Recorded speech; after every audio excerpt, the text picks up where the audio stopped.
Hello students, good morning all of you. तो कल वाले लेक्चर से आगे हम लोग आज चलते हैं। हम लोगों ने कल आप लोगों को पता है कि वेव्स स्टार्ट किया था, वेव्स एंड ऑसिलेशंस। तो उसमें से कुछ स्टूडेंट्स का मुझे कमेंट आया था कि सर आप ये क्या कर रहे हैं, 3-4 यूनिट्स या जो भी है चैप्टर्स हैं उनको डायरेक्टली छोड़ कर आप आगे बढ़ गए हो। तो पहले भी मैंने इस चीज़ को बताया था, अभी भी मैं इस चीज़ को क्लियर कर दे रहा हूँ कि हमारे पास रिमेनिंग केवल 2 यूनिट्स थे, जिसमें से हीट और वेव। तो हीट को हम लोगों ने अभी छोड़ रखा है और वेव्स एंड ऑसिलेशंस को हम लोगों ने टच किया है। तो अब वेव्स एंड ऑसिलेशंस को एक बार पूरा कवर कर लेते हैं, तो फिर से हम लोग वापस हीट पर आ जाएंगे। ठीक है, तो ये इन्फॉर्मेशन मुझे देनी थी, इसलिए मैंने इस चीज़ को क्लियर करना सोचा। तो लास्ट टाइम पर पिछली क्लास में हम लोगों ने सिंपल हार्मोनिक मोशन यानी एसएसएम के बारे में पढ़ा था कि एसएसएम क्या होता है। तो कोई भी आवर्ती गति या जो ऑसिलेटरी मोशन है, दोलनी गति, आवर्ती सिंपल हार्मोनिक मोशन कब हो सकती है, सरल आवर्ती गति क्या हो सकती है। तो इसके लिए हम लोगों ने जो रिक्वायर्ड कंडीशन 3 कंडीशंस पढ़ रखा था, उन तीनों कंडीशंस को आपको ध्यान रखना है। पहली कंडीशन ये थी कि जो वस्तु की या जो भी दोलन करने वाली वस्तु, उसकी जो गति होनी चाहिए एक निश्चित बिंदु यानी साम्यावस्था की इधर उधर और एक रेखा के अनुदिश, एक सरल रेखा के अनुदिश होनी चाहिए। ऐसा क्यों होता है इसको मैंने बताया था आपको। दूसरा पॉइंट जो हम लोग चर्चा किए थे वो ये था कि जो आपका प्रत्यानयन बल है वो always directed towards equilibrium mean साम्यावस्था की ओर डायरेक्टेड होना चाहिए। जो तीसरा पॉइंट या आपसे दूसरा कह लो, जो भी समझो। तो तीसरा पॉइंट हम लोगों ने ये डिस्कस किया था कि जो प्रत्यानयन बल है ये सदैव विस्थापन के अनुक्रमानुपाती होनी चाहिए। तो कोई भी आवर्ती या दोलनी गति अगर इन तीनों कंडीशंस को सेटिस्फाई करती है तो इस प्रकार की गति को हम लोग एसएचएम यानी सिंपल हार्मोनिक मोशन, सरल आवर्ती गति बोलेंगे। तो आज हमारे पास जो अगला टॉपिक है उसको हम लोग स्टडी करेंगे। तो नेक्स्ट रीड कर लीजिएगा आप लोग, सरल आवर्ती गति। ऐसे स्टार्ट करते हैं।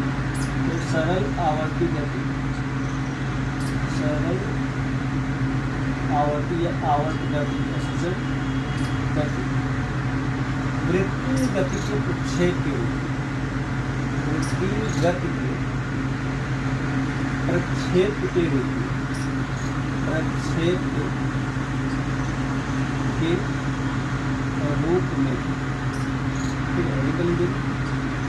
तो सिंपल हार्मोनिक मोशन यानी SHM as a projectile of circular motion, projectile of circular motion या फिर हिंदी रेखा करी सर्कुलर मोशन। ठीक है, SHM as a projectile of circular motion. तो यहाँ पर हम लोग क्या करेंगे कि सरल आवर्ती एक सर्कुलर मोशन का एग्जांपल लेते हुए सिंपल हार्मोनिक मोशन को बाकायदा डिफाइन करेंगे और इसको परिभाषित करेंगे किस तरीके से जो सरल आवर्ती गति का विस्थापन समीकरण है उसे भी हम लोग फाइंड करने की कोशिश करेंगे। ठीक है, तो इसमें थोड़ा लिखिएगा। तो इसको हम लोग इधर से लिख लेते हैं, यहाँ से लिख देते हैं। जब कोई वस्तु या कोई पिंड, जब कोई पिंड किसी वृत्त की परिधि पर, किसी वृत्त की परिधि पर एक समान चाल से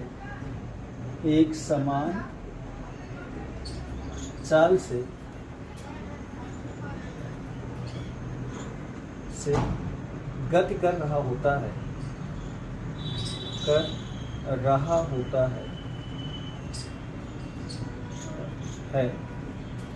तो कण से वृत्त के व्यास पर डाले गए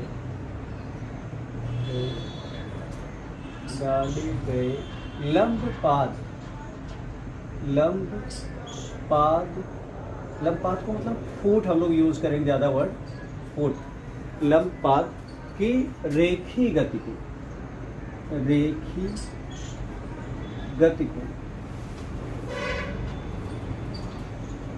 कण की सरल आवर्ती गति कहते हैं। कण की सरल आवर्ती गति कहते हैं। सरल आवर्ती या सरल आवर्त गति कहते हैं।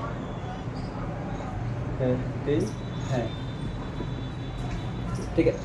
और इस वृत्त को, जो वृत्त हम लोग यहाँ पे यूज़ कर रहे हैं, तथा इसी में ये लिख दीजिए, इस वृत्त को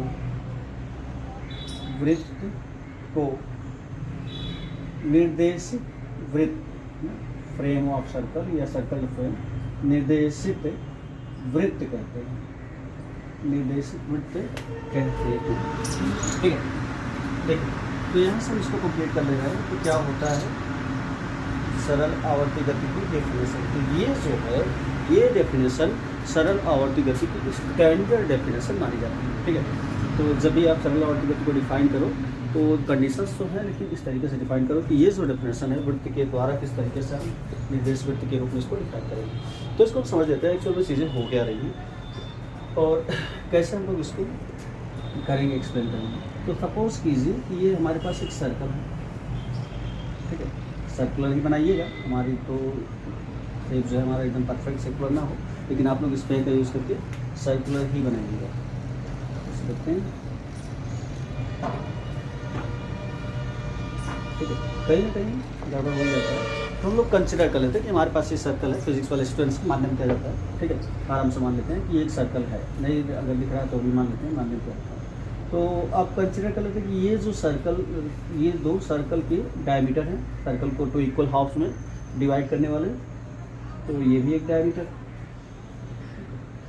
तो इसको हम लोग ए डैश कंसिडर कर लेते हैं और इसको बी और बी डैश, इस प्रकार से।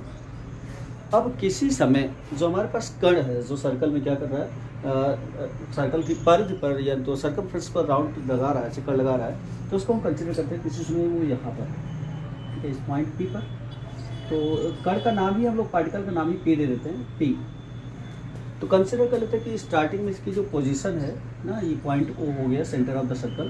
तो पॉइंट ओ से इसकी जो पोजीशन है वो कितने एंगल पर है, थीटा के एंगल पर। यहाँ पे एंगल कितना है, थीटा के एंगल।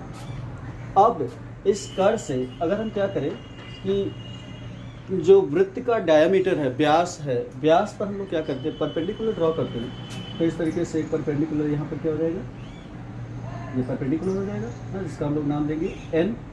तो इस प्रकार से जो एन है ना, कायदे से आप पूरा एन पी ले सकते हो, लेकिन एन जो है वो क्या करेगा, यहाँ पर इस वृत्त के कण के द्वारा वृत्त के व्यास पर खींचे गए लंब पाद, ये फुट का काम करेगा। ठीक है। बहुत अच्छे से इस चीज़ को समझिएगा, क्योंकि यहाँ पर हमें कण कैसे मोशन कर रहा है उससे हमसे मतलब नहीं, हमें बस लंब का पाद जो है वो किस प्रकार से गति कर रहा है। ठीक है। फुट किस प्रकार से गति कर रहा है उसको हमें समझना है, क्योंकि यहाँ पर जो कण है वो भले सर्कुलर मोशन करे, चीज़ों को समझिएगा अच्छे से, मैं क्या कहने की कोशिश कर रहा हूँ। तो यहाँ पर जो कण है वो भले सर्कुलर मोशन करे इस पूरे सर्कमफ्रेंस पर, लेकिन जो लंब का पाद है वो सर्कुलर मोशन ना करके वो क्या करेगा, एक रेखीय गति करेगा, लीनियर मोशन करेगा। कैसे, फॉर एग्जाम्पल समझते हैं लोग, इस चीज़ को मैं लिखूंगा नहीं, प्लस यहाँ पर आपको समझा दे रहा हूँ, आप समझ लीजिए। तो स्टार्टिंग में जब अब देखिएगा इस पूरे लंब पाद की हम बात करेंगे, ये हो गया आपका लंब पाद पूरा ना, इस प्रकार से। तो स्टार्टिंग में जब आपका कण यहाँ पर है बी पर, पॉइंट बी पर, तो लंब पाद यहाँ पे ओ पे आ जाएगा, इस प्रकार से ट्रेवल करते हुए ऊपर आ जाएगा। ठीक है, ध्यान समझिएगा। तो हम इसकी इनिशियल कंडीशन बी को ही कंसीडर कर लेते हैं। ये क्या करता है, स्टार्टिंग में बी पर होता है, फिर उसके बाद जब कण वृत्त की परिधि पर गति करते हुए पी पर आ जाएगा, तो लंब का पाद क्या करेगा, इस जो डायमीटर ए डैश है, डायमीटर ए डैश पर गति करते हुए एन पर आ जाएगा। सही है ना, नो प्रॉब्लम। उसके बाद जब ये कण पी से गति करते हुए कहाँ, पी गति करते हुए कहाँ से आ जाएगा, ए पर आ जाएगा, यहाँ पे ए पे आ गया। ठीक है। तो अब लंब का पाद कहाँ पर आ जाएगा, लंब का पाद भी इधर से गति करते हुए ए पे आ जाएगा। ठीक है। उसके बाद जब ये कण ए से आगे गति करते हुए क्या करेगा, बी पर आ जाएगा। तो अब लंब का पाद यहाँ पे, यानी कि लंब का पाद जो है वो फिर से इधर से गति करते हुए ये भी क्या करेगा, अपना बी डैश पे आ जाएगा, ये बी डैश है आपका बी डैश। ठीक है, बी डैश पे आ जाएगा। उसके बाद फिर से जब कण क्या करेगा कि बी डैश से गति करते हुए कहाँ पे आ जाएगा, ए पे आ जाएगा। तो उस कंडीशन में जो लंब का पाद है वो इस प्रकार से गति करते हुए ना इस पर आ जाएगा। मतलब कि स्टार्टिंग से अगर हम लोग इस प्रकार से बताएं तो लंब का पाद किस प्रकार से गति कर रहा है, ये आप क्या करो, यहाँ से ये स्टार्ट किया, कहाँ से, बी से, कहाँ पे गया, ए पे गया, ए पे जाने के बाद कहाँ पे वापस आया, बी डैश पे आया। बी डैश के आगे कहाँ चला जाएगा, फिर नीचे ए डैश पर जाएगा, यहाँ से ए डैश पर गया और उसके बाद फिर से वापस आएगा कहाँ पे, ओ। तो क्या हो रहा है, सरल आवर्ती गति ही कर रहा है ना, यानी कि कुल मिलाकर ये पीरियाडिक मोशन, सॉरी जो लंब का पाद है वो क्या कर रहा है, वो भी गति कर रहा है, मोशन कर रहा है। भले जो कण है वो क्या कर रहा है, अपना सर्कुलर मोशन कर रहा है, लेकिन जो लंब का पाद है वो सर्कुलर मोशन नहीं कर रहा है, वो तो साम्यावस्था बी बी डैश के ऊपर नीचे इधर उधर मोशन करता रहे, फिर ये इसी तरीके से रिपीट करता रहेगा। कण अपना सर्कुलर पाथ पर ट्रेवल करता रहेगा, नो प्रॉब्लम, लेकिन ये क्या करेगा, ये साम्यावस्था बी बी डैश के ऊपर नीचे ना, अगर इसे आप बी बी डैश कंसिडर कर लेते हो तो ये आपका बी हो गया और बी डैश, और ये ओ पॉइंट, ये आपका ए हो गया और ए डैश। तो क्या कर रहा है, लंब का पाथ जो है आपका इधर से स्टार्ट किया, पहले ये ऊपर गया, फिर उसके बाद फिर से नीचे आया, फिर यहाँ तक आया, उसके बाद फिर से वापस। तो ये हो गया ना, एक दोलन को हम डिफाइन कर लिए यहाँ पर भी। तो इस प्रकार से ये हो गया आपका किस प्रकार से हम लोग वृत्तीय गति के प्रक्षेप के रूप में सरल आवर्ती गति को डिफाइन करेंगे। ठीक है, नोट कर लीजिए।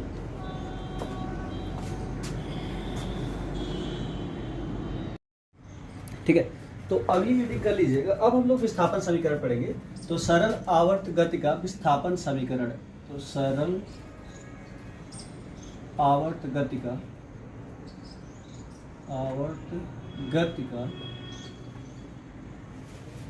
विस्थापन समीकरण,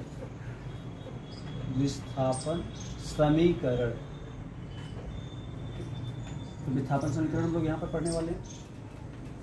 तो डिस्प्लेसमेंट इक्वेशन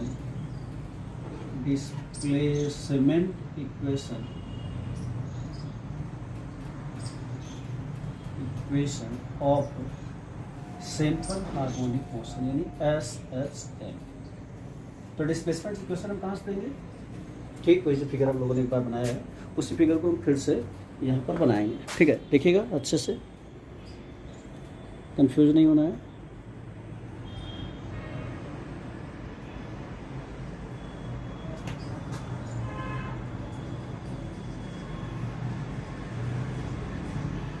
ठीक, डिस्कस देखिए। तो हम लोग क्या करते हैं, कंसिडर कर लेते हैं कि हमारे पास एक सर्कल है। इस प्रकार से सर्कल का क्या किया जाए, सर्कल एक बार बनता नहीं, कंसिडर कर लेते हैं हमारे पास एक सर्कल है। ठीक है, देखिएगा ध्यान से। तो वही चीज़ें रिपीट करनी है जो हम लोग पहली बार देखे थे।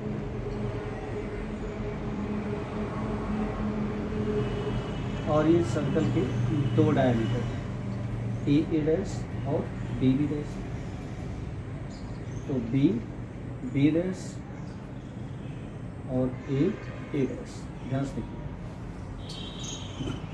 स्टार्टिंग में हम लोग कंसिडर करते हैं कि हमारा जो कण है वो कहाँ पे है, बिंदु बी पे। ठीक है, टी समय पश्चात हम लोग मान लेते हैं कि कण वृत्त की परिधि पर चलते हुए बिंदु पी पर आ जाता है। कितने कोण ट्रेवल करता है, ओमेगा सॉरी थीटा कोण। तो थीटा कोण ट्रेवल करते हुए वृत्त की परिधि पर बिंदु बी से पी पर आ जाता है। ठीक है, तो इस केस में कण का जो रेखीय विस्थापन होगा ना, वो कहाँ पे होगा, तो यहाँ पर हम लोग परपेंडिकुलर ड्रॉ करेंगे। तो अगर ये एंगल थीटा है तो ये वाला एंगल कितना होगा, थीटा। जेड में बने कोण आपस में बराबर होते हैं। ठीक है, और यहाँ पर हम लोग क्या किए थे, लंब का पाथ n 90 डिग्री। तो इस प्रकार से जो कण का रेखीय विस्थापन होगा वो कितना होगा, OM। इस चीज़ को हम लोगों ने जो भी यहाँ पर लिखा है, इस चीज़ को हम लिख लेते हैं। तो माना कण प्रारंभ में बिंदु B पर स्थित होता है, बिंदु कैपिटल B पर स्थित होता है। तो T समय पश्चात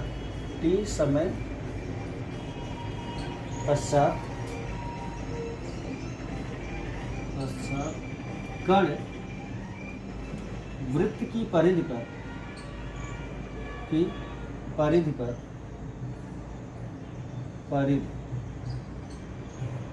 पर चलते हुए थीटा विस्थापन तय करता है। थीटा विस्थापन, कोणीय विस्थापन ना, कोणीय विस्थापन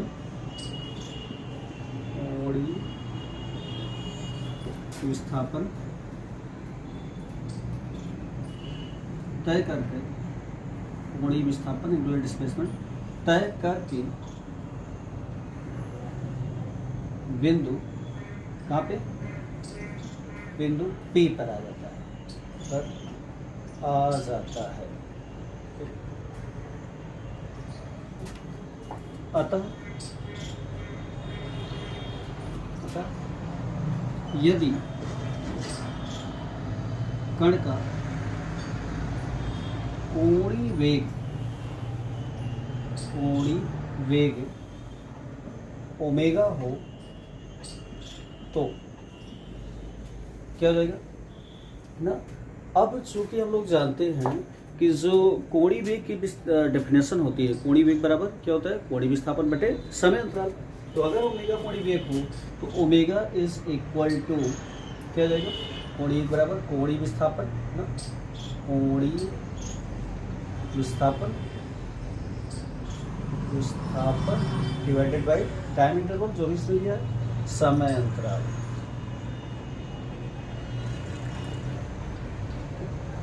तो इस तरीके से ओमेगा इज इक्वल टू कोणीय वेग विस्थापन theta divided by time interval small t. तो इस तरीके से theta is equal to what, तो यहाँ से हमें मिल जाएगा theta is equal to omega into t. ठीक है, ये आ गया। तो अब हम लोग क्या करते हैं, इस कण का रेखीय विस्थापन निकालने की कोशिश करते हैं ना? तो जगह तो बची नहीं है, थोड़ा सा इधर कर लेते हैं। कण का रेखीय विस्थापन नोट कर लीजिए आप लोग, इतना कोशिश किया जाए। तो हमारे पास theta is equal to omega T है sir. Theta is equal to what, omega into T. इसे इक्वेशन नंबर 1 कंसीडर कर लीजिए। अब हम लोग क्या करेंगे, कण का रेखीय विस्थापन देखेंगे। रेखीय विस्थापन क्या है, O से N तक गया है। जब कण परिधि पर B से P पर पहुंचा है तो इसका लंब पाथ O से N पर पहुंचा है। ठीक है, तो कण के लंब पाद यानी फुट का रेखीय विस्थापन, तो रेखीय विस्थापन कितना हो जाएगा, ये बराबर किसके, ओ एन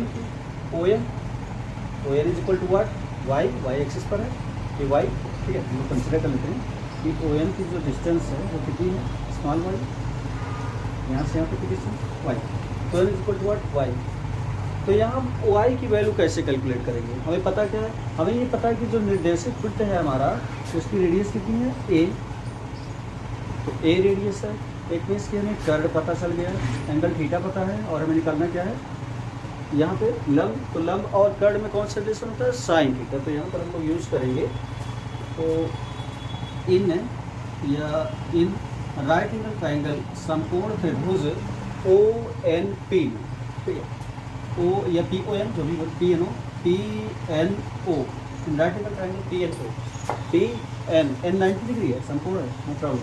ठीक है, पी एन ओ। तो यहाँ पर हम लोग बात करेंगे, तो हमें थीटा पता है और आधार से लगा हुआ कोण के सामने की भुजा लंब, तो ओ एन आपका लंब हो जाएगा, ये कर्ड हो जाएगा। तो लंब और कर्ड में रिलेशन साइन थीटा।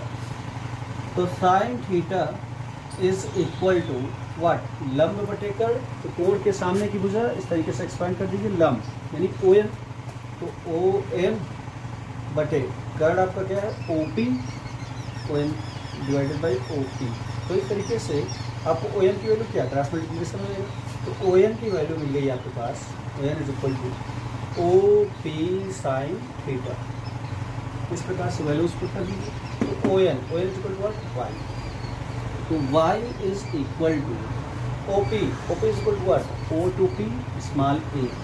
ठीक है, ए साइन। तो दिस इज रिक्वायर्ड इक्वेशन। तो इस समीकरण को हम बोलते हैं सरल आवर्तक का विस्थापन समीकरण। यही है आपका विस्थापन समीकरण, विस्थापन समीकरण। नोट कर लीजिए जल्दी से।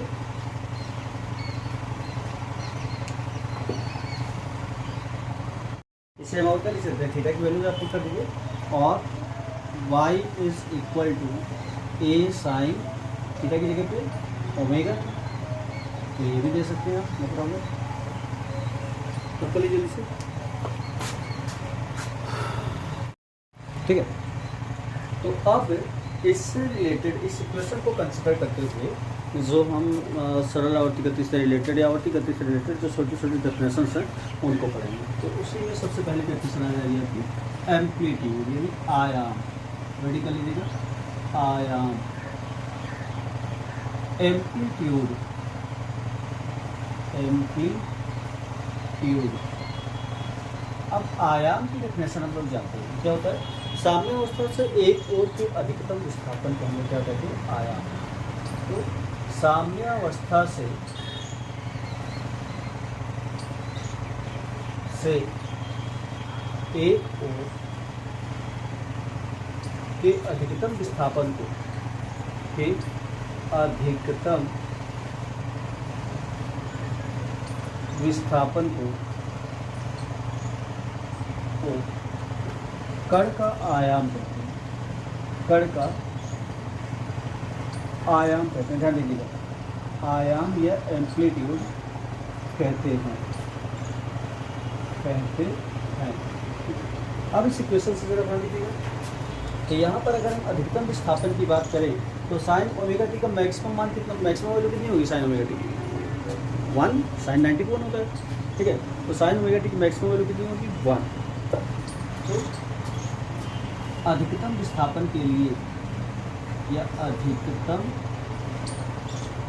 विस्थापन की स्थिति में, विस्थापन की स्थिति में साइन ओमेगा टी की मैक्सिमम वैल्यू कितनी है, sine omega t max is equal to what, 1, ठीक है। तो इसकी जगह हम 1 पुट कर देंगे, therefore y is equal to what, a। तो a ही क्या हो जाता है, सरल आवर्ती गति में कण का आयाम हो जाता है, ठीक है। तो ये क्या है, आयाम।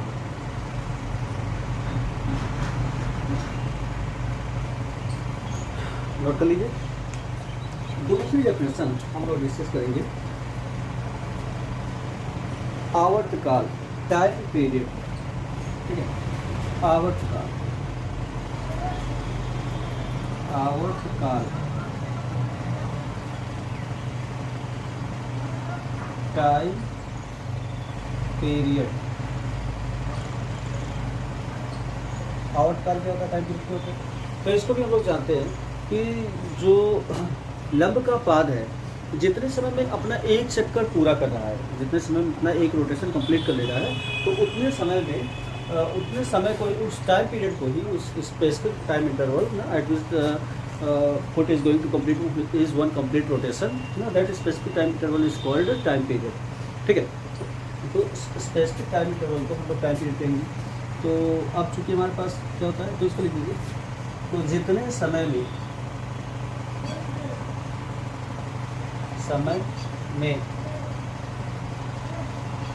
लंब का पाद, ठीक है,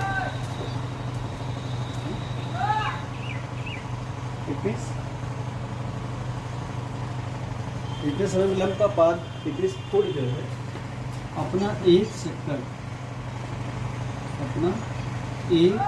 चक्कर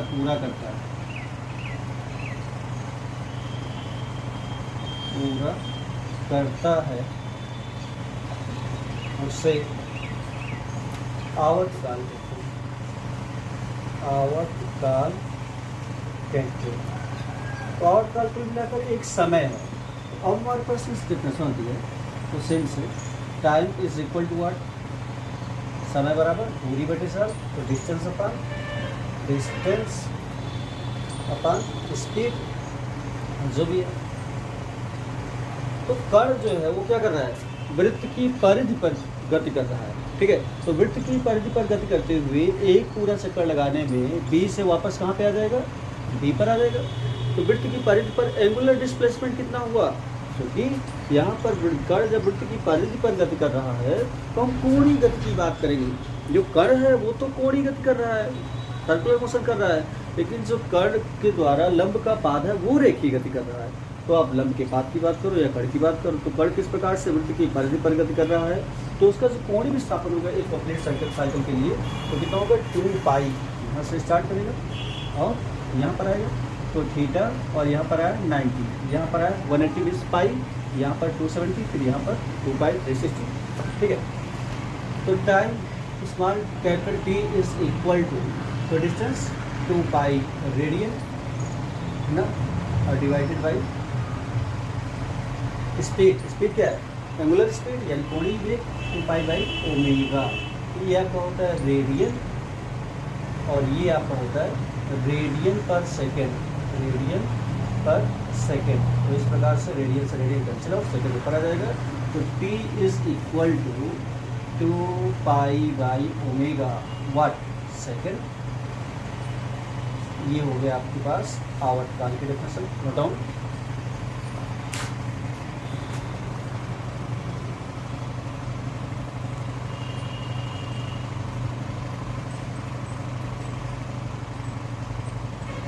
चलिए, तो अगली डेफिनेशन हम लोग देखते हैं।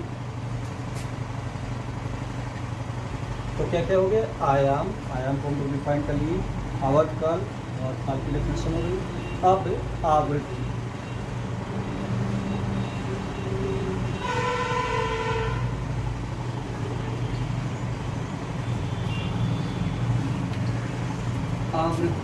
फ्रीक्वेंसी,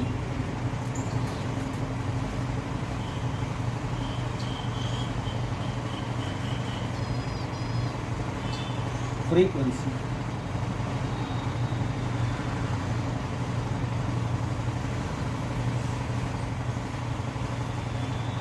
ठीक है।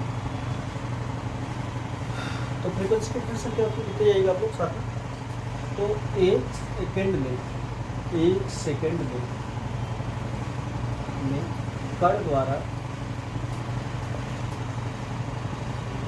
वृत्त की परिधि पर लगाए गए चक्करों की संख्या, वृत्त की परिधि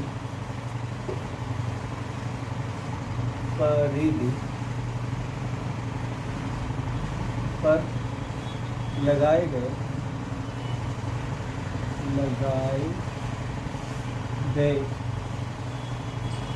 चक्करों की संख्या,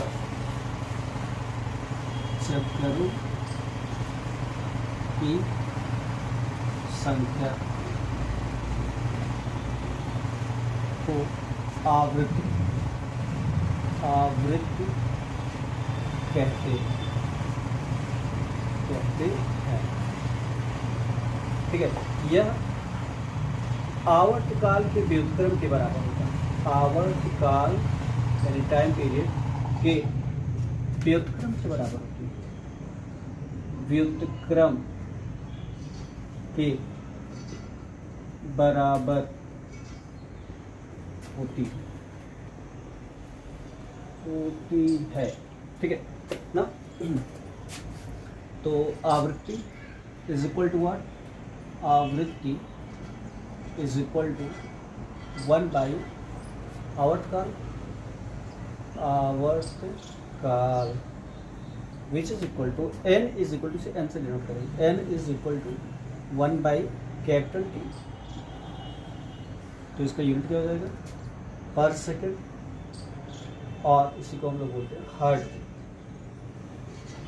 हर्ट्ज। ठीक है, तो ये आप लिखिए, या तो फिर शॉर्ट में SZ हम लोग लिख देते हैं। अब since T is equal to what, 2 pi by omega, यहाँ पे पुट कर दीजिए। Therefore n becomes is equal to 1 upon 2 pi by omega. n is equal to omega upon 2 pi, और ओमेगा is equal to what, 2 pi m। तो ये एक relation और आपके पास आ गया, जहाँ पे आपका ओमेगा क्या है, कोणीय वेग, या इसे कहीं कहीं हम लोग, या ज़्यादातर कोणीय वेग बोलिए आप, या तो फिर एंगुलर फ्रीक्वेंसी, कोणीय आवृत्ति। ठीक है, नोट कर लीजिए।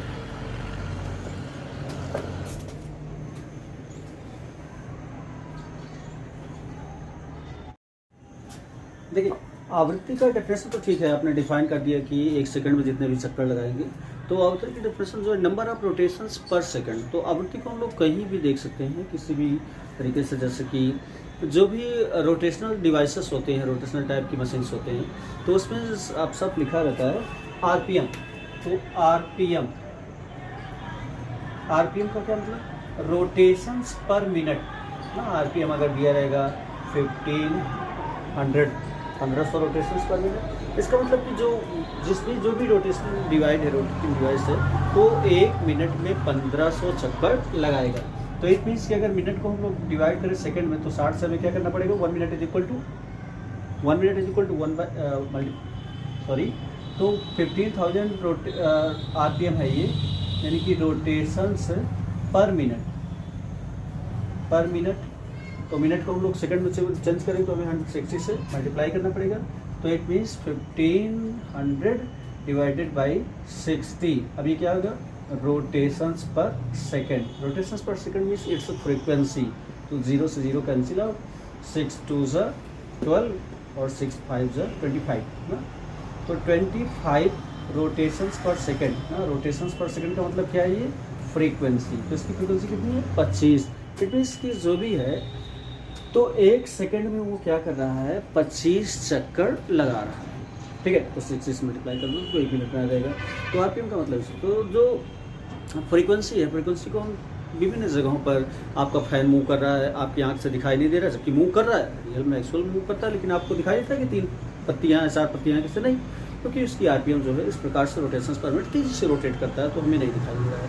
मधुमक्खी ना, वो अपने पंखों को बहुत तेज़ी से फड़फड़ाती है, इतने सारे रोटेशंस पर मिनट करती है कि वो हमारी आँख से हम उसको देख नहीं पाते। इस तरीके से ये चीज़ें क्या है, फ्रीक्वेंसी हम लोग इसको रिपीटिशन वर्ड जो है फ्रीक्वेंसी से बनाए। तो नेक्स्ट हेडिंग यहाँ पर हम लोग करेंगे, बहुत इंपॉर्टेंट हेडिंग है, तो आप लोग कर लीजिएगा फेज या कला।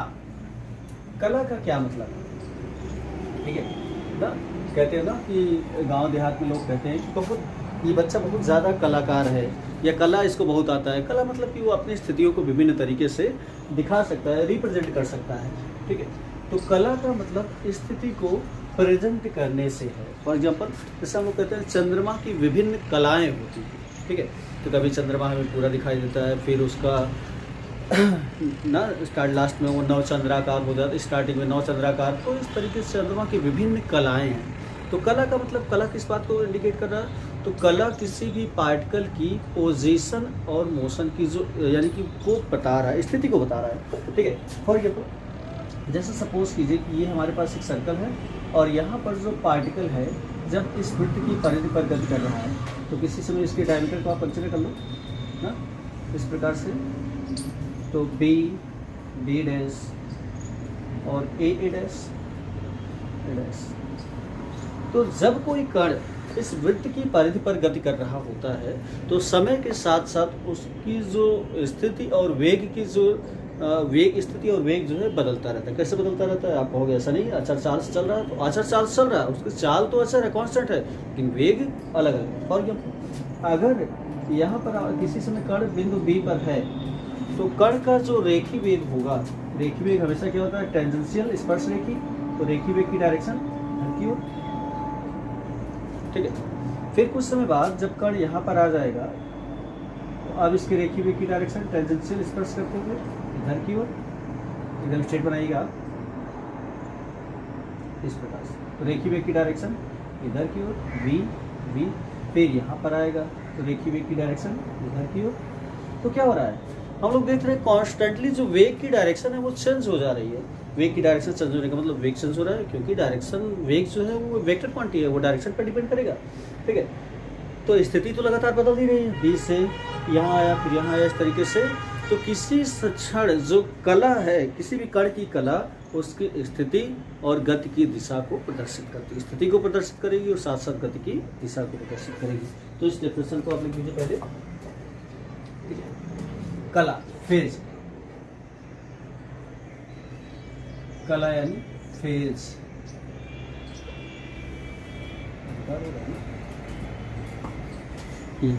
ठीक है। देखिए, तो वृत्त की परिधि पर गति करता हुआ कण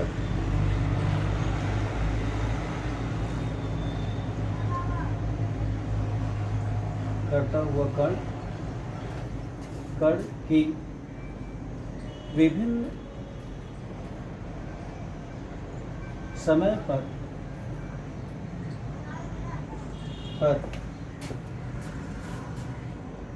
स्थिति व गति की दिशा भिन्न भिन्न, स्थिति व गति की दिशा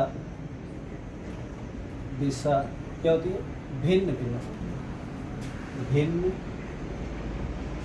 भिन्न होती है।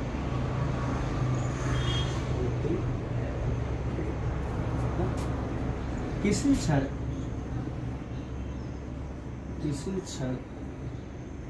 कंपन की जो कला है या कण के कंपन की कला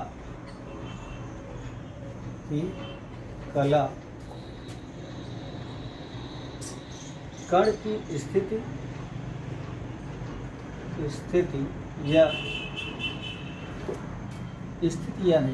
तथा गति का बोध कराता है, गति की दिशा का बोध कराती है। ठीक है, बोध कराती। तो ये कला का काम है। कला क्या बताता है? किसी कण की स्थिति और गति की दिशा।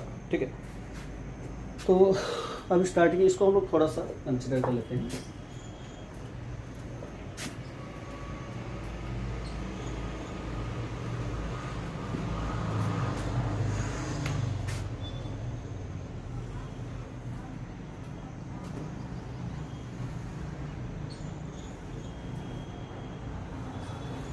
फ्री हैंड नहीं मूव कर रहा ना, हाँ तो बंधा हुआ है, तो फ्री हैंड कहाँ से मूव करेगा? फिर से रुक गया, नो प्रॉब्लम, कितने दीजिए। ठीक है, देखिए ये हो गया। तो फिर से वही काम हम लोग करते हैं। डायमीटर ए डैश, अब की बार तो सर्कल रह ही नहीं गया ना, क्या इस ग्राफ का। चलो धीरे धीरे बनाते हैं।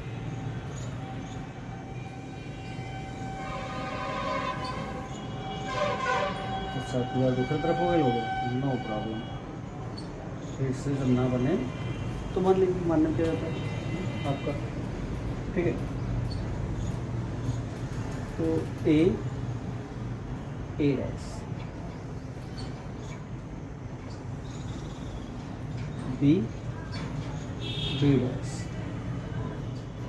ठीक है, तो हम मान लेते हैं कि जो कण है किसी क्षण वो बिंदु बी पर ना स्थित होकर कोई दूसरा बिंदु यहाँ पर हम लोग ले रहे हैं पी डैश, ठीक है, पी डैश पर स्थित है।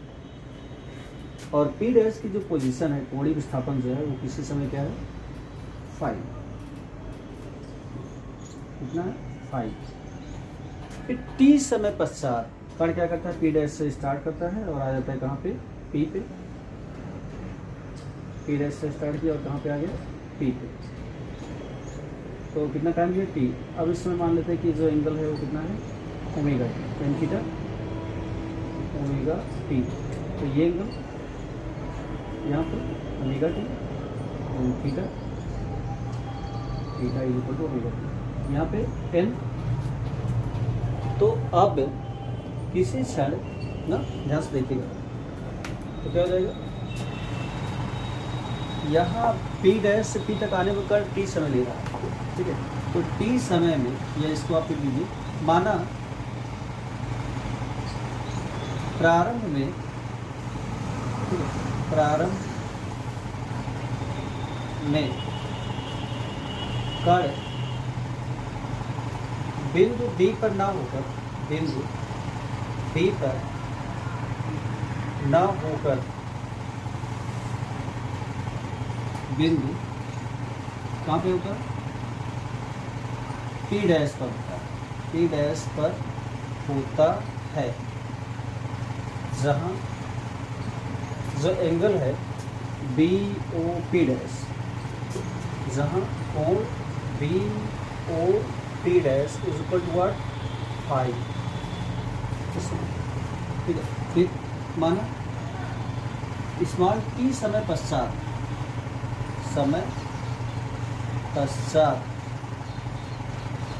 कण क्या करता है, कण बिंदु बी पर आ जाता है। ठीक, तो अतः कण के लंबपात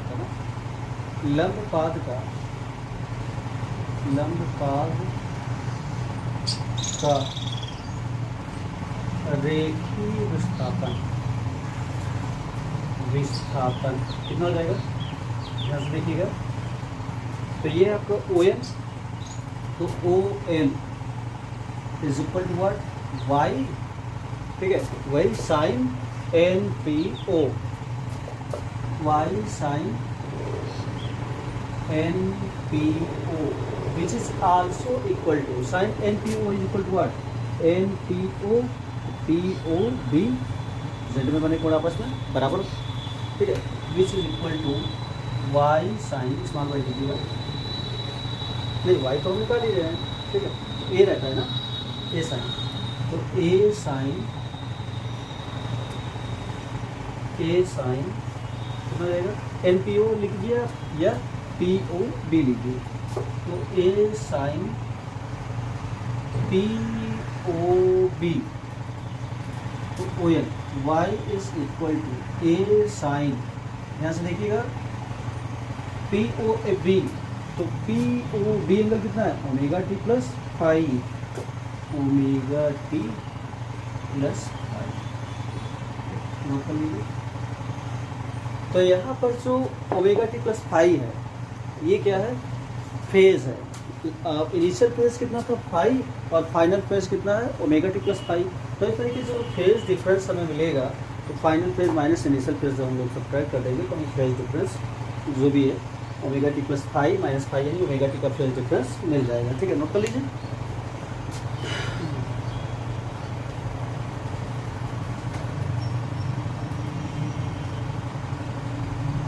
लिख लीजिएगा, ठीक है, नोट हो जाए, क्या करते हैं।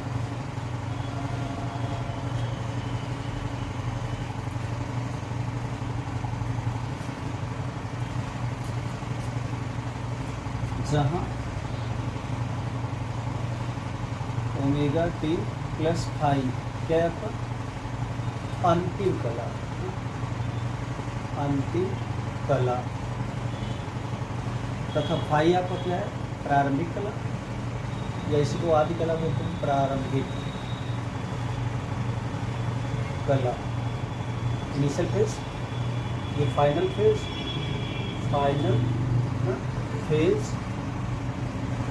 और इनिशियल फेज नोट कर लीजिए।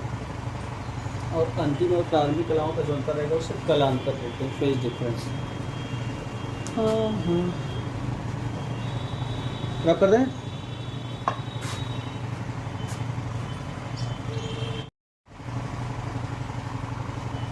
तो अब हम लोग सरल आवर्ती गति का सरल विस्थापन वक्र ड्रॉ करने जा रहे हैं। ठीक है, तो हेडिंग कर लीजिएगा,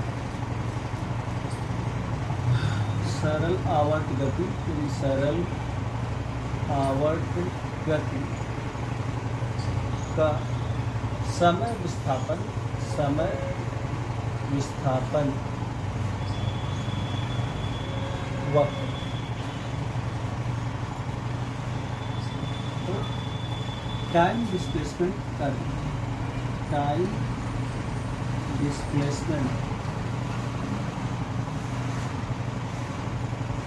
कर्व ऑफ SHM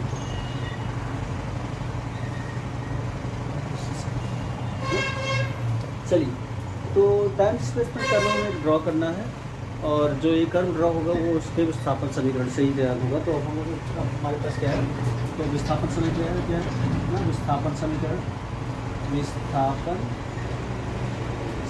हमारे पास कितना होता है, y is equal to a sin omega T. ठीक है, ध्यान से देखिए, अब ओमेगा बराबर 2 पाई बाई कैपिटल टी, तो y is equal to a sin 2 pi by capital T into small t. हो गया, इसको ध्यान से समझिएगा। तो इसी से हम लोग क्या करेंगे, सारा कर्व ड्रा करने वाले, ग्राफ ड्रा करने वाले, तो इधर ही आप एक टेबल बना दीजिएगा। तो जो टेबल होगी वो एक तो होगी आपके पास,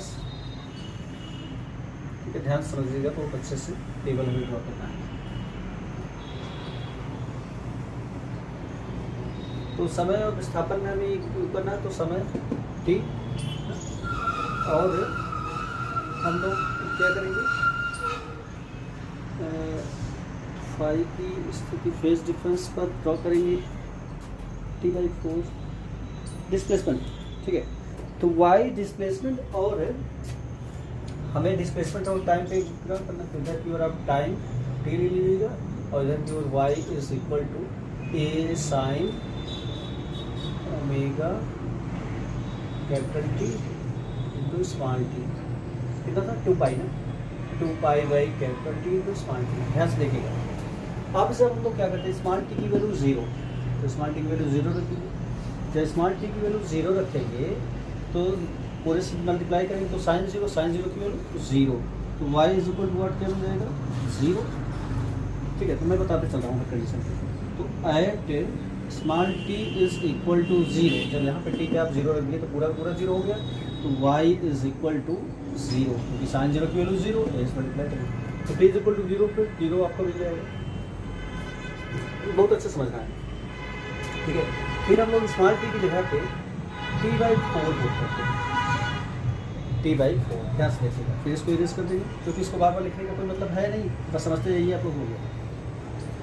तो at small t is equal to capital T/4, capital T/4 put कीजिए, तो y इज इक्वल टू क्या मिल जाएगा, ध्यान से देखिएगा, तो a sine 2 pi by capital T already था, और स्मॉल टी की जगह पे कैपिटल T/4, तो t से t कैंसिल आउट, 2 2 ज़ा 4, तो ये कितना आ गया, y is equal to a sine कितना बचा, पाई बाई 2 मीन्स 90 डिग्री ना, तो साइन 90 की वैल्यू 1, तो y is equal to what, a। इसका मतलब कि जब आपने टाइम को T/4 लिया तो उस समय डिस्प्लेसमेंट आपको कितना मिल गया, y की वैल्यू a के बराबर मिल गई। ठीक है, अब इसमें T/4 में T/4 आप ऐड करते जाइए। ठीक है, तो T/4 है आपके पास, T/4 प्लस T/4 और ऐड करेंगे तो कितना हो जाएगा, तो ये जाएगा 2T/4, यानी 2 से 2 कैंसिल आउट, कितना आ जाएगा, T/2। तो जब हमने टाइम को T/2 कर दिया तो इस केस में आपके देखिए डिस्प्लेसमेंट कितना हो जाएगा, फिर से इसको मैं बार बार रिलीज कर दे रहा हूँ। ठीक है, आप ध्यान दीजिएगा, बता सब दे रहा हूँ मैं। तो at small t is equal to capital T/2 put कीजिए, y बिकम्स a साइन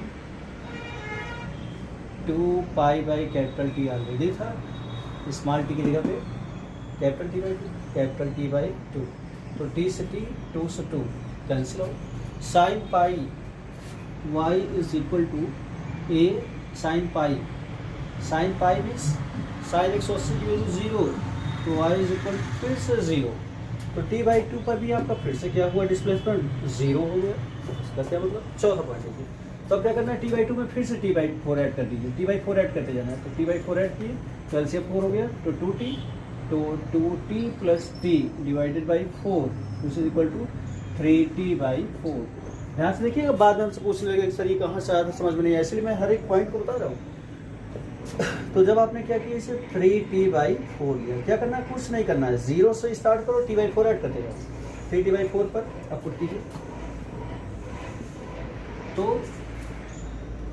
ये है ना आपको at small t is equal to 3t/4 put कर दीजिए, तो y becomes a sine 2 pi capital T into 3t/4, तो t से t कैंसिल आउट, 2 2 ज़ा 4, कितना हो गया, y is equal to a sine कितना हो गया 3π/2 यानी 3 टाइम्स ऑफ π/2, तो π/2 का 90 हो गया, 9 3 27, तो y is equal to a sine 270 और साइन 270 का मान -1 होता है, कैसे निकालोगे, तो sine 270 which is equal to sine 180 plus 90, तो sine 180 plus theta is equal to what, minus sine theta minus sine 90, भूलना मत, ASTC, ठीक है। तो 180 प्लस का मतलब थर्ड क्वाड्रेंट में आ रहे हैं, थर्ड में केवल tan और tan का उल्टा कॉट पॉजिटिव होता है, साइन केवल सेकंड में होता है। 90 प्लस की बात करेंगे तो साइन पॉजिटिव रहेगा, 180 प्लस में साइन नेगेटिव, तो माइनस साइन 90 की वैल्यू -1, तो इट मीन्स कि हम लोग जब क्या बात कर रहे हैं 270 का, तो साइन की वैल्यू कितनी आ रही है -1, तो देर फॉर 270 की -1, तो y इज इक्वल टू क्या आ जाएगा -a, समझ में आया। तो यहाँ तक तो ठीक है, a यानी 0 t/4 t/2 3t/4, फिर इसमें आप क्या कीजिए, फिर से t/4 ऐड कर दीजिए, t/4, तो कितना हो जाएगा 3t/4 4, तो 4t/4 4t/4 4 4 कैंसिल आउट, यानी कि कैपिटल T आ गया आपका टाइम पीरियड। तो कैपिटल T जब यहाँ पे पुट किए तो ये कितना आ जाएगा आपका, फिर से 0 आ जाएगा, देखिए यहाँ पुट करेंगे, T से T कैंसिल आउट, 2 5 360 का फॉर्म, फिर 0, तो ये जो रिपीटेशन 0 a 0 -a फिर 0, फिर आपका क्या आएगा a आएगा, तो फिर T में जोड़िएगा तो आपके पास कितना आ जाएगा T प्लस t/4 यानी 5t/4 आ जाएगा, 5t/4, फिर से आपको कितना मिल जाएगा, a मिल जाएगा। तो इस तरीके से अब हम इसका एक ग्राफ ड्रा करते हैं, देखिएगा ना। तो इधर की ओर कुछ करना नहीं है आपको, एक सिंपल सी लाइन खींचनी है और ये क्या हो जाएगी x एक्सिस के अलॉन्ग में, और दूसरी लाइन जो है हमें क्या करना है y एक्सिस के अलॉन्ग में ले लेना है, जैसे ग्राफ बनाते हैं। अब x एक्सिस पे हम लोग क्या कर रहे हैं, टाइम को रिप्रेजेंट कर रहे हैं, तो टाइम ना इन सेकेंड, और y एक्सिस पर हम लोग डिस्प्लेसमेंट को y को रिप्रेजेंट कर रहे हैं, तो डिस्प्लेसमेंट y इन मीटर, ये हो गया आपका y एक्सिस। चलिए स्टार्ट कीजिए। तो करना कहाँ से, जब समय t बराबर 0 तो y इज इक्वल टू 0, पहला पॉइंट आपको कहाँ मिला, यहाँ, ठीक है। अब इसको इक्वल 4 में, वो इक्वल 1/4 में डिवाइड कर दीजिए। तो जब आप समय को कितना कर रहे हो, तो ये हो गया आपका, टाइम को बता दीजिए, तो t/4, उसके बाद यहाँ तक आया तो t/2 हो गया, ठीक है, और आगे आया तो थोड़ा सा बड़ा भी आप बना सकते हो, नो प्रॉब्लम, ऐसा कुछ नहीं है। तो यहाँ पर आप t/4 कंसिडर कर लो, ये हो गया आपका t/4, यहाँ पर आप आ गए तो कितना हो गया t/2, यानी t/4 में t/4 और ऐड करेंगे तो t/2, फिर और आगे गए तो ये वाला पॉइंट आपका कितना हो गया 3t/4, और लास्ट में ये पॉइंट आपका कितना हो गया कैपिटल T। तो इस तरीके से आप इस ग्राफ को ड्रॉ कर सकते हो, देखिएगा कैपिटल T, ये पॉइंट हो गया। अब y एक्सिस को देखिए, तो जब आपने डिस्प्लेसमेंट टाइम 0 किया तो उस केस में डिस्प्लेसमेंट 0, नो प्रॉब्लम। जब आपका टाइम t/4 हो गया तो डिस्प्लेसमेंट कितना हो गया a, मीन्स ये क्या करेगा, मैक्सिमम पॉइंट, दूसरा पॉइंट हमें यहाँ पर मिलेगा, तो क्या अधिकतम विस्थापन को आयाम कहते हैं, तो ये पॉइंट आपका हो जाएगा a पॉइंट। फिर से आपने टाइम को t/2 किया तो डिस्प्लेसमेंट फिर से कितना हो गया 0, फिर से यहाँ पे आ गया। फिर आपने क्या किया 3t/4 किया तो डिस्प्लेसमेंट अपनी बार माइनस है, यानी निगेटिव डायरेक्शन में आ गया। तो यहाँ पे आपका डिस्प्लेसमेंट जो है निगेटिव डायरेक्शन में यहाँ पर आ जाएगा, -a के बराबर, तो ऊपर की ओर प्लस है, नीचे की ओर माइनस है, और फाइनली ये पॉइंट आपको मिल जाएगा चौथा, जब आप p इज इक्वल टू यानी कि स्मॉल टी की वैल्यू कैपिटल T रखेंगे तो ये आपको 0 मिल जाएगा। तो वो कंप्लीट रोटेशन हो गया। कैसे फिगर बना हमारा ग्राफ, कैसे बना, ग्राफ हमारा इस प्रकार से, तो 0 से ओरिजिनेट हुआ मैक्सिमम पर गया, उसके बाद मैक्सिमम से होते हुए फिर 0 हुआ, फिर दूसरे डायरेक्शन में मैक्सिमम पर गया और फिर इस प्रकार से। तो ये क्या है, 1 कंप्लीट रोटेशन। इस प्रकार से ग्राफ बना। आपको और छोटा ग्राफ बनाना हो तो आपको इस तरीके से जो ग्राफ है वो साइनोसाइडल ग्राफ इस प्रकार से आपको मिल जाएगा। बना लीजिए। तो T और थैंक यू। आज की क्लास यहाँ पर ओवर कर रहे हैं।